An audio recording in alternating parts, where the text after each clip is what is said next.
And obviously a big reason for that is, of course, PJ Haggerty. He's getting a lot of buzz right now as to whether he could potentially be an All-American this year. What are you guys' thoughts, early predictions? Is he going to be an All-American? I think he's going to be an All-American simply because his ability to score has just been incredible. He's putting up 27 a game.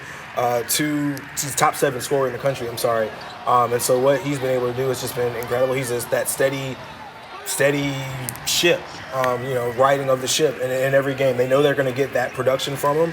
But what's been impressive, especially again, I think in that last game against Clemson, he didn't have to necessarily score. His shot wasn't necessarily falling. Clemson very clearly keyed in on him in that particular game, and he still comes up with 12.6 assists and 8 rebounds. When I talked to him over the summertime, we talked about his ability to score and how important that was. But he said, I'm just a guy that does things. Whatever it's going to take for me to do, or whatever it's going to take for us to win the game, that's what I'm going to do. And it's easy to say that, but I think we've seen in a couple of instances this year where he's going to be your go-to scorer each and every night, more or less.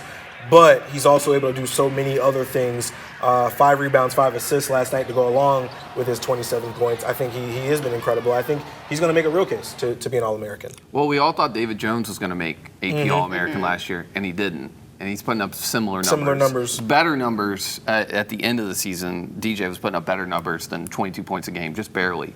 So I don't think that it's definitely he's in.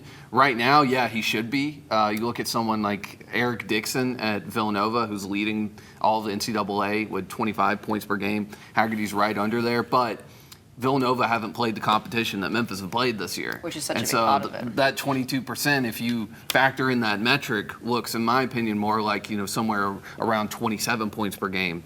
So, yeah, I think that he should.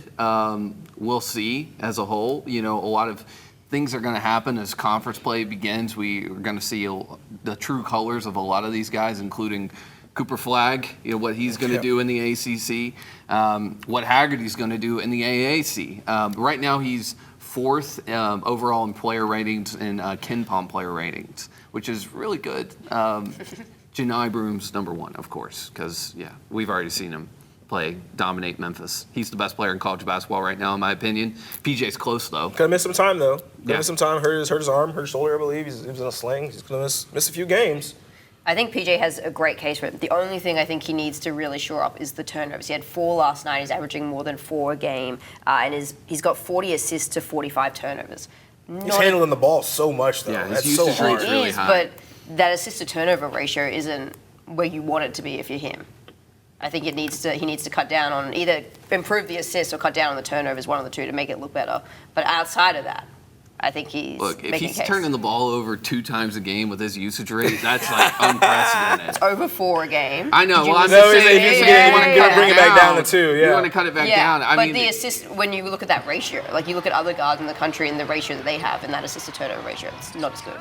Yeah, I think that good point. I think that overall his defensive ability is a little bit underrated. He's not one of the best guys on the team, but he gets the job done.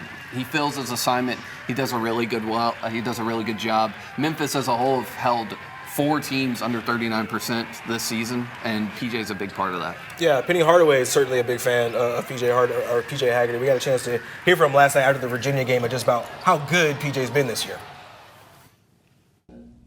I just marvel at his greatness from the point of view of he just finds a way. He can be shooting poorly, and then it can just click. Or he can come out right away on fire, and he stays on fire. He just understands the moment. He's blessed with that ability to be able to score on 3 different levels.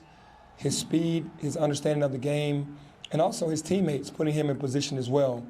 But there's nothing really you can say more about other than you already know. He's just a great player. Certainly a great player. Had that dagger 3 last night that I felt like that kind of helped separate the game. Ice in the veins. Yeah, real ice in the veins. But yeah, Penny obviously gonna praise his player because he's been playing great. I think what's been noticeable too is when it comes to his All-American discussion is he's done it on the really big stages as well. You talk about the Maui Invitational, what he did against UConn and Michigan State. Now having that game on ESPN against Virginia, one of the only teams playing on the national stage that way. I think that's gonna make a difference in terms of just like people having eyeballs on a player. Being able to see what he's been able to do. I think there's gonna be a conversation about PJ Haggerty and the All-American case.